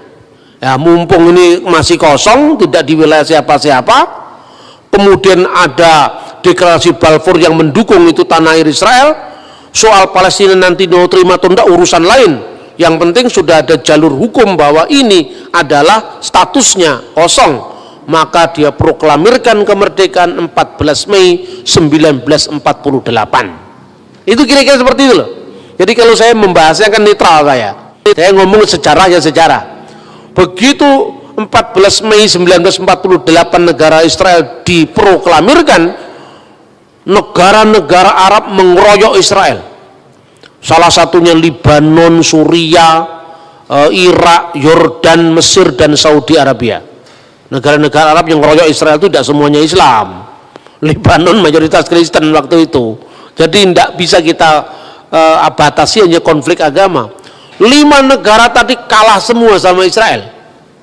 Dan ini orang yang heran, pengamat militer juga heran. Ini negara kecil baru bangkit begitu, kok bisa menang sama negara-negara raksasa dari 5 negara loh. Lebanon, Suriah, Irak, Yordan, Arab Saudi. Bahkan kemenangan itu telah menambah wilayah yang dulu kan ditentukan ini wilayah Israel, ini wilayah Palestina oleh mandat PBB, resolusi 181. Dengan kemenangan perang itu dia menambah wilayahnya 50% lebih. Jadi dari dulu yang menjadi wilayahnya Palestina sekarang menjadi wilayah Israel. Lah, ini kan bukan pencaplokan, ini menang perang kok. Salahnya sendiri kamu menolak kemarin. Kalau kamu menerima opsi 2 negara selesai kan wilayah masing-masing. Lah ini kamu menolak, kemudian kamu ngelawan kami, kemerdekaan kami perang dan kamu kalah. Lah ketika kalah kan kemudian wilayah yang dimenangkan tadi secara hukum internasional diakui sebagai pemenang perang. Seperti kasusnya menangnya perang Inggris dan sekutunya atas Turki dan sekutunya. Gitulah kira-kira. Nah, perlawanan tidak berhenti. Mulai muncul selain perang tahun 48, lalu disusul lagi perang 6 hari tahun 1967, terakhir perang Yom Kippur 1973. Di peperangan Yom Kippur itu menarik. Orang Yahudi pada masa raya kan tidak boleh perang, diserang mendadak, tapi ya menang akhirnya. Nah, ketika Israel itu menang, ini menjadi problem bagi negara-negara itu. Kemudian perjanjian terus dilakukan. Muncullah Yasser Arafat. Yasser Arafat itu istrinya orang Kristen, menikah campur itu, menikah beda agama itu. Jadi di Timur Tengah itu istrinya tetap Kristen, makanya dulu kalau Natalan selalu istrinya itu datang ke gereja, ikut liturgi sampai selesai, Arafat menunggui di sampingnya. Di Timur Tengah yang begini bukan pemandangan yang aneh. Biasa ulama masuk gereja mengucapkan selamat Natal itu biasa. Itu yang dilakukan oleh Rafsanjani di Iran, yang dilakukan Syekh Al-Azhar di Mesir, yang dilakukan mulai Presiden Yasser Arafat sampai Presiden Mahmud Abbas. Palestina sekarang itu biasa. Hanya orang Indonesia aja yang lebih Arab ketimbang orang Arab. Tapi ya sudah, ini kan urusan akidah masing-masing, silakanlah. Saya cuma membandingkan bahwa mengucapkan selamat Natal di negara-negara Arab itu bukan hal yang aneh itu loh. Kemudian solusi 2 negara tadi diterima oleh Arafat. Arafat menerima solusi 2 negara. Tapi pada pihak lain tetap intifadah jalan. Artinya ada orang Palestina moderat di garisnya Fatahnya Arafat ini, lalu orang Palestina yang garis keras, faksi agama, melahirkan yang namanya Hamas. Pada saat keras-kerasnya intifadah itu tahun 1987. Akhirnya sejak saat itu Palestina terbelah menjadi 2, yaitu faksi Hamas dan faksi Fatah. Itu yang terjadi seperti itu. Nah, pada saat sekarang ini setelah pemilu tahun 2006 ya, kemudian sebelum itu ya tahun 80-an itu sampai Presiden Anwar Sadat mati terbunuh itu kan karena perjanjian damai dengan Israel. Nah, 50% lebih dari kemenangan perang tadi lewat meja perundingan sama Israel dikembalikan ke Mesir. Maka Sinai saya kembalikan. Ya. Wilayah Yordan juga ini milik kamu. Tapi kamu jangan ganggu saya lagi ya. Nah, makanya sejak saat itu Yordan sama Mesir sekarang menjadi sahabat Israel. Saudi menjadi sahabat Israel. Irak belum. Lebanon masih keras ya kan? Itu yang terjadi sekarang ini. Nah, kemudian baru beberapa tahun terakhir ini mereka ingin menerima solusi dua negara damai. Tetapi minta wilayah sebelum perang ya enggak bisa dong. Loh, kamu kemarin kan ngelawan perang, setelah perang saya menang. Masa wilayah yang sebelum perang yang ditentukan PBB kamu minta lagi? Enggak bisa. Jadi itu dikatakan pencaplokan wilayah-wilayah Palestina. Itu sejatinya tidak seperti itu. Ini secara jujur. Nah, kemudian baru beberapa tahun terakhir ini mereka ingin menerima solusi dua negara damai. Tetapi minta wilayah sebelum perang ya enggak bisa dong. Loh, kamu kemarin kan ngelawan perang, setelah perang saya menang. Masa wilayah yang sebelum perang yang ditentukan PBB kamu minta lagi? Tidak bisa. Jadi itu dikatakan pencaplokan wilayah-wilayah Palestina. Itu sejatinya tidak seperti itu. Ini secara jujur. Kemudian yang terakhir, pemindahan kedutaan Israel kedutaan Amerika yang selama ini di Tel Aviv dipindah ke Yerusalem. Heboh di seluruh dunia. Orang Indonesia ikut heboh mengadakan demo, bahkan sumbangan beras kepada Palestina. Kalau orang Palestina kan nggak makan nasi, berasnya dimakan siapa sekarang? Tapi memang orang Indonesia itu pinter ya. Dia ikut-ikut seolah-olah ngomong Palestina, padahal duitnya nggak ke Palestina. Saya ini ngomong sendiri langsung dalam siaran televisi waktu itu, TVRI sama NDTV waktu itu, sekarang jadi RBTV itu. Saya itu diwawancara di kedutaan besar Palestina bersama dengan duta besar Palestina waktu itu dan Profesor Komarudin Hidayat.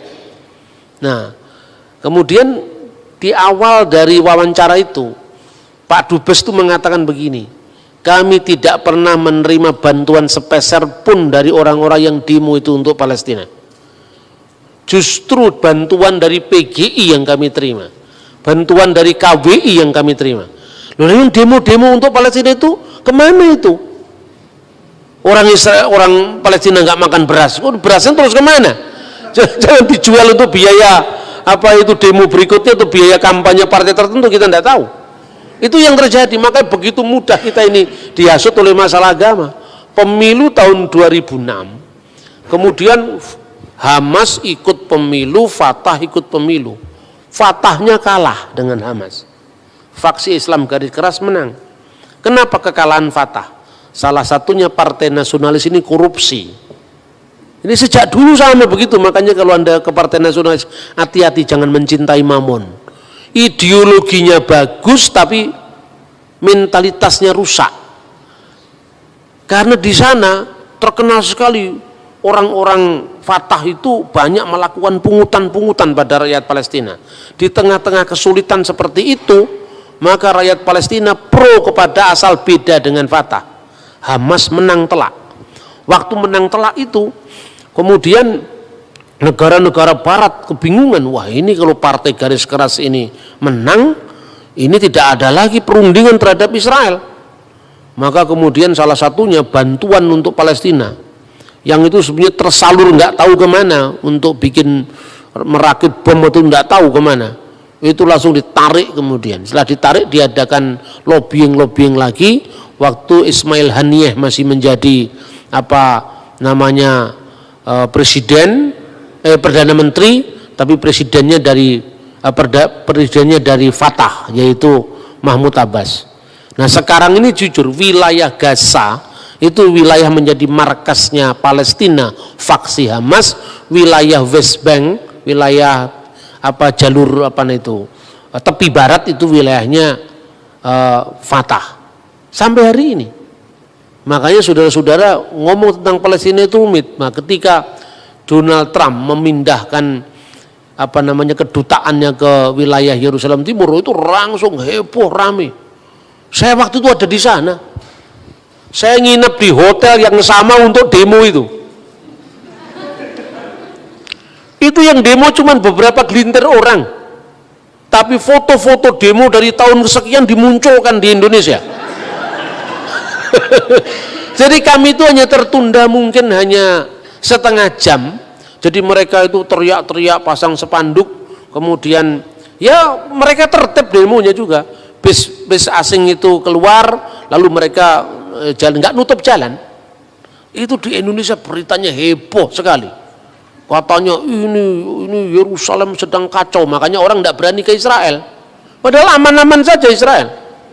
Kalau Anda pernah ya pergi, saya juga banyak mengalami itu kan, saya ke Israel itu kan paling sering tuh. Mungkin sudah puluhan kali saya, setiap tahun 4 kali, 2 kali, 5 kali gitu ya, sejak di bawah tahun 2000. Karena saya punya interest tinggi kepada studi tentang Timur Tengah tuh. Dan saya punya banyak teman di sana waktu saya masih kuliah di Timur Tengah dulu. Nah itu kemudian diekspos, di blow up besar-besaran. Kadang-kadang gambarnya itu bukan gambar demo saat itu. Ternyata benar-benar Trump memindahkan kedutaannya. Tapi Trump itu juga pinter. Tempat yang didirikan untuk kedutaan Israel itu bukan di wilayah Yerusalem Timur, perbatasan Yerusalem Timur, Yerusalem Barat, ini Yerusalem Timur. PBB menentukan yang disebut Corpus Paratum itu hanya Yerusalem Timur, di mana Bait Allah di dalamnya. Sementara Yerusalem Kota Baru itu tidak termasuk wilayah yang Corpus Paratum tadi. Lihat Trump mendirikan itu di sini. Ini di bawah, ini Yerusalem Barat bukan Yerusalem Timur. Jadi kalau mereka ngugat rame-rame, ini kan bukan Yerusalem Timur, ini Yerusalem Barat, tapi tetanggaan dikit aja, gitu. Kalau orang nyebrang di sini, lewat garis ini Anda sudah bisa beli makanan, beli jus, beli minuman di sini. Jadi kira-kira kalau pegawai kedutaannya besar dia mau jajan ya sebelah sini juga, Yerusalem Timur, tapi posisi gedungnya itu tidak di wilayah Yerusalem Timur, tapi di wilayah Yerusalem Barat yang tidak termasuk dalam definisi Corpus Paratum tadi. Nah, tapi Israel memang pinter ya memang. Mereka menggunakan itu. Nah ini loh, Amerika aja sudah masuk. Bagaimana negara lain? Amerika Latin yang lain-lain mulai mindahin satu. Status quo itu menjadi pembenaran internasional terhadap Israel. Mestinya Palestina itu belajar dari Republik Indonesia. Apa kita dulu tidak sulit menyampaikan batas wilayah kita? Coba, waktu sidang PPKI, sidang Dokuritsu Chunbei Inkai, zaman Jepang itu kan, Bung Hatta, Pak Yamin, Bung Karno berdebat wilayah Indonesia. Pak Yamin yang paling ekspansif, wilayah Indonesia adalah Astadwipa Pulau yang ke-8, wilayah Majapahit Raya waktu itu. Nah, kerajaan Majapahit itu kan wilayahnya sampai di Singapura. Masa Singapura mau dimasukkan Indonesia? Itu Pak Yamin. Bung Hatta lebih realistis. Waktu debat soal Papua itu masuk Indonesia apa tidak? Masuk katanya Yamin, karena Papua itu disebut Wanin zaman kerajaan Majapahit. Bung Hatta mengatakan, rasnya itu warnanya beda dengan kita loh. Mereka ini bukan termasuk orang-orang Melanesia yang rasnya sama dengan Indonesia Barat, tetapi mereka termasuk Polynesia. Melanesia, kita termasuk Polynesia, mereka termasuk Melanesia. Katanya Pak Yamin, dalam dokumen negara Kertagama itu disebut wilayah Indonesia. Zaman Van Vollenhoven itu wilayah hukum adat Ternate Tidore, jadi wilayah Indonesia. Yang lebih realistis mereka mengatakan, udahlah jangan terlalu tinggi-tinggi, Papua okelah masuk, karena itu wilayah Hindia Belanda. Tetapi daerah-daerah lain seperti Thailand jelas nggak masuk, sekalipun dulu masuk Majapahit. Lalu yang paling masuk akal, bekas jajahan Hindia Belanda adalah wilayah Indonesia. Tapi Belanda kan nggak mau mengakui. Yang pertama-tama diadakan mulai dari konferensi Perjanjian Linggarjati, Renville sampai Meja Bundar kan?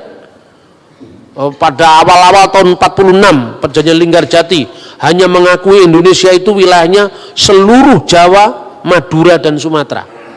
Tapi Indonesia terima. Kenapa terima? Ini kan sebagai titik pijak secara hukum bahwa de facto mereka mengakui kemerdekaan kita. Itu jeniusnya para founding fathers kita. Oke, sementara akui saja. Nanti menjalar, itu loh kira-kira. Kemudian tahun 48 diadakan lagi yang namanya wilayah Indonesia, termasuk adalah Jawa Tengah, Jogja plus Sumatera. Nah, lebih panjang lagi ya. Kemudian Indonesia menerima 3 delegasi asing. Waktu itu Amerika Serikat, Australia dan Belgia. Gencatan senjata dilakukan dengan Van Mook. Artinya apa? Kalau sudah delegasi asing masuk ke Indonesia, berarti secara hukum internasional de facto dan de jure diakui ini wilayah Indonesia. Baru kemudian 2 November tahun 49 Belanda menyerahkan wilayah Indonesia tanpa syarat dengan perkecualian Papua. 1960-an lewat diplomasi yang terus-menerus semua wilayah NKRI ini utuh. Dari tahun 46 sampai tahun 60-an itu dilakukan. Coba kalau Palestina tidak terlalu temperamental, sabar itu kan, orang sabar lebih daripada pahlawan pasti dapat. Lah orang menolak opsi 2 negara damai koeksistensi dalam satu wilayah. Sudah nolak, memerangi. Setelah perang kalah, minta lagi yang ini nggak bisa dong. ini bahasa vulgarnya seperti itu, karena ini konsumsi jemaat. Saya kalau bicara begini di PGI nggak seperti ini. Saya diundang oleh PGI bicara tentang dalam rangka 70 tahun WCC. Saya bicara tentang posisi Israel Palestina di dalam diskursus dialog Kristen Islam. Karena pesertanya tidak hanya dari kalangan Kristen, saya bicaranya ya lebih akademis lah, karena ini dalam konteks jemaat ya saya agak guyon aja supaya semua pesannya bisa ditangkap dengan baik. Lebih-lebih yang dari STT, dari sekolah teologi, kiranya ini bisa memperkaya wawasan kita tentang tanah Israel dan segala problematiknya, baik dari aspek biblical maupun dari aspek hukum internasional dan kacamata politik modern. Terima kasih.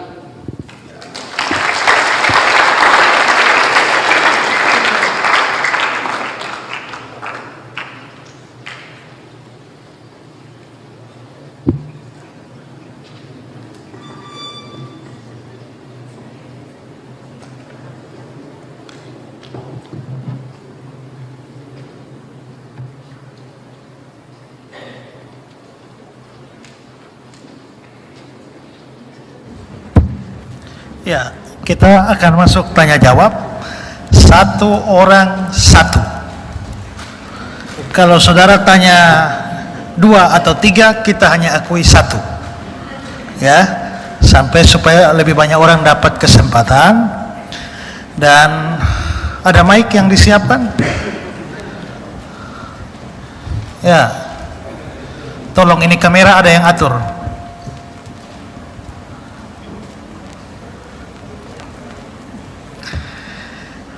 Supaya tidak bingung, 1 bertanya, Pak Bambang langsung jawab, setelah itu baru yang lain. Ya, silakan. Yang Ibu Ibu. Oh. Ya. Kamera, tolong diatur kameranya.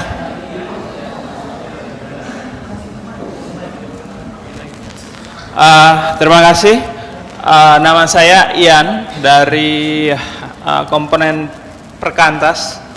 Pertanyaan saya begini Pak, kadang-kadang 1 Korintus 1 itu dilupakan dalam ketika kita belajar mengenai Israel Pak. Maksudnya kita terlalu mengagumi kehebatan kebijaksanaan pikiran orang Israel, sedangkan kalau di konsep perjanjian lama kita melihat bahwa Daud itu sering bilang jangan ambil rohmu daripada aku. Jadi dan kata lain orang Israel itu bodoh dan lemah juga seperti yang tertulis dalam 1 Korintus 1 Pak. Jadi pertanyaan saya, bagaimana kita tetap bisa istilahnya menyaring, memfilter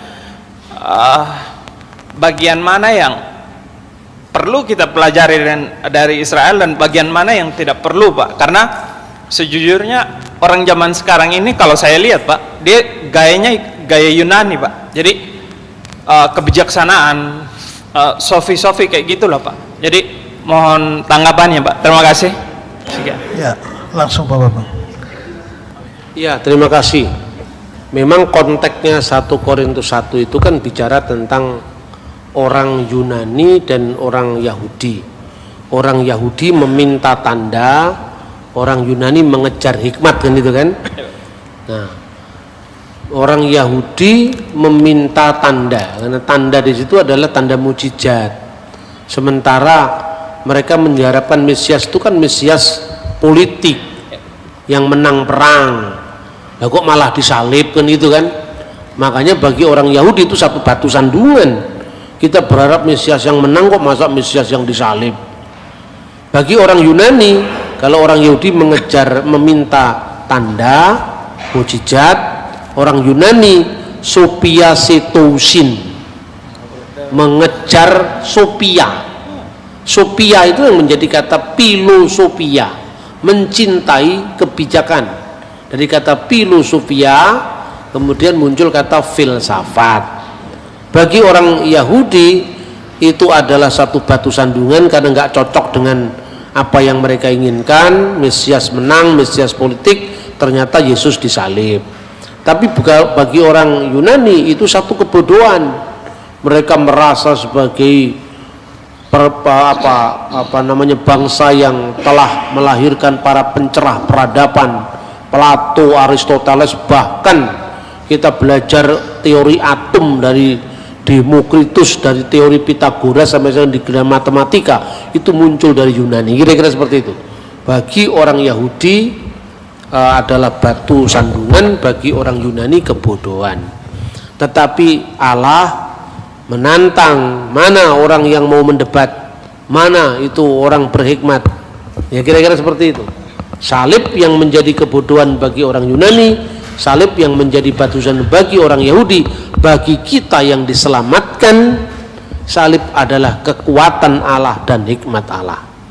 Nah, ini konteksnya orang Yahudi mungkin lamban secara rohani. Nah, kalau mereka cerdas secara rohani kan mereka sudah terima Tuhan Yesus. Tetapi ini tidak mengurangi hormat kita pada setiap orang yang berprestasi untuk mencerahkan peradaban. Karena kita pakai YouTube, pakai Google kan yang bikin orang Yahudi. Ya toh? Jadi ini kalau urusan kecerdasan Google, kecerdasan YouTube, Wikipedia, kita ikut Yahudi. Kalau urusan keselamatan surga jangan ikut Yahudi, tapi ikut Tuhan Yesus. Itu kira-kira. Jadi bodoh yang mana ini?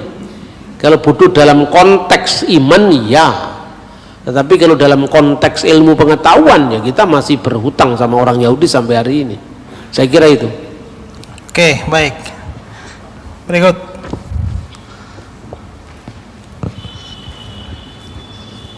Ya, sana, bagian kanan saya.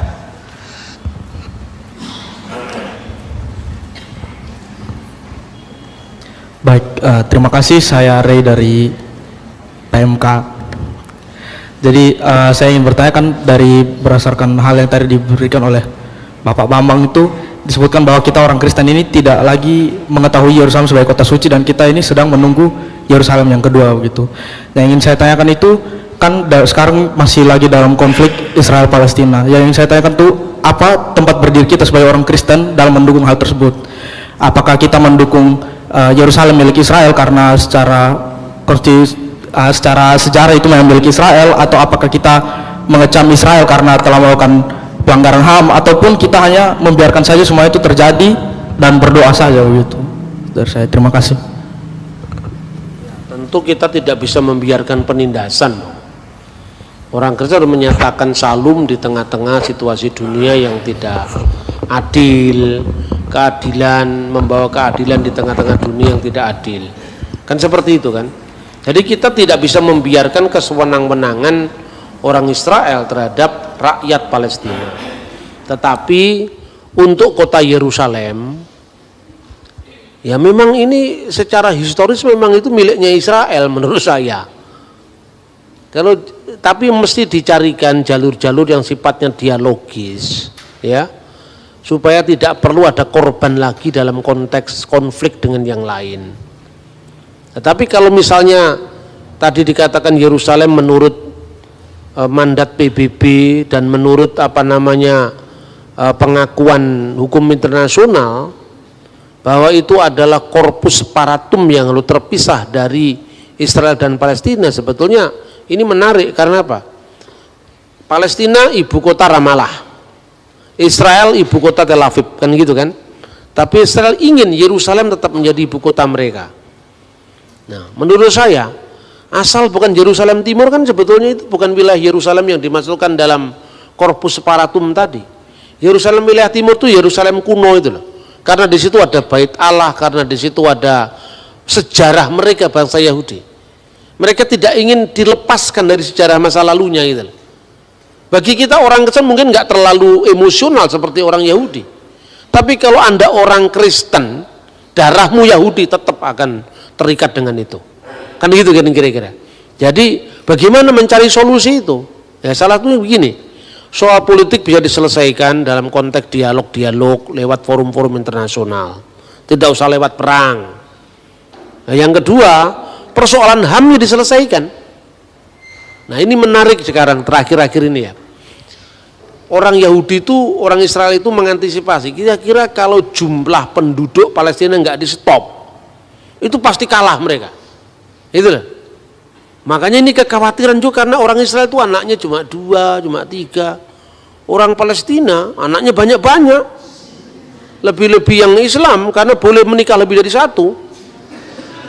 Katakanlah ini guyonan ini. Kalau istrinya 4, masing-masing anaknya 4 kan 4 kali 4 sama dengan 16. Sempat tidak sempat supaya dibalas kan itu kan. Itu kan kalah. Jumlah orang Palestina Kristen juga kalah. Karena apa? Kira-kira sebelum perang Yom Kippur, perang 6 hari, itu jumlahnya masih di atas 20%, hampir 30%. Tapi sekarang Anda tahu jumlahnya orang Kristen di Palestina tidak sampai 5% sekarang. 5% lebih atau kurang 5%. Karena apa? Dalam konflik-konflik masalah itu mereka banyak keluar negeri, ke Amerika, ke Kanada, kemana, ditinggalkan karena mencari masa hidup yang masa depan yang lebih baik. Kota Nazaret yang dikenal sebagai kotanya Yesus, sekarang jumlahnya tidak signifikan seperti dahulu. Kota Nazaret itu mungkin masih 50-50 Islam Kristennya. Tetapi Bethlehem mayoritas Islam sekarang, Kristennya nggak sampai 5% mungkin. Itu yang terjadi. Nah, dalam kondisi seperti ini, soal-soal pendekatan politik tidak semuanya bisa menolong. Karena apa? Kalau soal politik, kalau orang itu disuruh menunda, sabarlah dulu di sini, ini kota Kristen loh, jangan kemana-mana. Tapi mereka sengsara setiap hari. Mereka keluar dari sana karena orang Kristen punya pendidikan rata-rata lebih bagus. Anaknya mereka cuma 2, paling banyak 3 lah. Nah, kira-kira seperti itu. Kemudian terakhir ini menarik saudara-saudara. Sebelum negara Israel itu berdiri, di sana ada komunitas Katolik yang berada di Holy Land, entah itu Ordo Fransiskan yang banyak berjasa di dalam mengeksplorasi naskah-naskah Qumran, naskah Laut Mati. Suatu ketika itu dia melihat ada kecemasan ini, wah ini kalau begini bisa-bisa jumlah orang Palestina Kristen itu akan habis. Jadi dua-duanya ini bermain. Ini menarik ini. Orang Israel bermain sekarang ini. Ada program namanya Taglit. Taglit itu apa? Mereka ini mengundang keturunan-keturunan Israel yang ada di luar negeri. Jadi kalau Anda bisa membuktikan DNA-mu turunan Israel, bisa Anda jadi warga negara Israel. Itu diundang ke sana. Setelah diundang ke sana, mereka dikasih tempat ziarah. Salah satu ziarah itu bukan ke Bethlehem, nggak ada kaitannya dengan orang Yahudi kecuali di makam Rahel, ya. Tapi mereka di Hebron, di makam Rahel, bukan di gua kelahiran Yesus. Lalu di Bait Allah, di tembok ratapan, Lalu ziarah terakhir itu diadakan di Yad Vashem, tempat di mana museum untuk korban-korban penindasan Nazi, di mana bekas jubah yang berlumuran darah karena orang-orang Yahudi dibantai orang Jerman itu dimuseumkan. Sampai keluar dari museum itu mereka nangis. Begitu sudah nangis terharu, disodori formulir jadi warga negara, dan itu berhasil banyak untuk mengejar ketertinggalan mereka dengan penduduk Palestina. Dan itu fakta bahwa jumlah penduduk itu sangat menentukan. Nah, berbahagialah kita penduduknya banyak, hanya kualitasnya perlu ditingkatkan, kan itu kan. Terus kemudian orang Kristen ini mikir, karena orang Kristen di sana yang paling eksis itu ada dari Urdu Fransiskan ini, maka orang-orang romo-romonya Fransiskan itu juga mikir, wah ini kalau Israel punya begitu, tandingannya cuman orang-orang Palestina yang non Kristen. Lalu orang-orang kita bagaimana? Dia juga bikin perumahan murah untuk orang Palestina. Dan Anda tahu, satu-satunya mungkin kelompok masyarakat yang tidak berani diganggu Israel hanya orang-orang Fransiskan ini. Karena mereka tuan rumah sebelum orang Zionis datang. Lobbying politiknya luar biasa. Itu tanah miliknya Fransiskan. Begitu nanti dikuasai negara Israel, Fransiskan berteriak dikembalikan itu. Itu yang terjadi sekarang ini. Lalu dia tunjukkan ada flat murah. Harganya flat di Yerusalem itu kira-kira 1 bulan itu mungkin sekitar 1.000 sampai 1.500 US dollar. Orang-orang Yahudi hanya membayar 500-400 US dollar, itu pun disubsidi oleh negara Israel. Fransiskan tidak mau kalah, 500 US dollar setahun. Akhirnya apa? Orang-orang Kristen dimasukkan ke situ, orang-orang Kristen Palestina dan sebagainya masuk ke situ. Ya Islamnya juga dikasih lah, tapi ya 1-2. Memang yang bikin itu kan kolektornya orang Katolik, maka Islamnya dikasih lah 1-2. Tapi orang-orang Kristen-Kristen itu ditampung di situ. Untuk apa? Mengimbangi populasi Kristen yang mulai punah di Holy Land. Saya pernah wawancara dengan salah seorang abuna yang nunggu tempat di gereja Getsemani, orang tua sekali. Saya tanya, tahu program ini? Wah, saya tidak tahu urusan-urusan politik, tapi saya kejar terus. Terus dia bilang apa? Ya, kita ini hanya ingin mendirikan pendidikan yang layak, hidup yang layak bagi orang-orang Kristen di sini, baik itu orang Palestina Muslim maupun Palestina Kristen. Harapan saya ke depannya tidak terjadi orang Kristen di negeri sendiri, karena kita sudah tercabut dari tanah air kita. Kristen berkembang di Roma, Kristen berkembang di Konstantinopel. Kenapa di Yerusalem, tanah air kita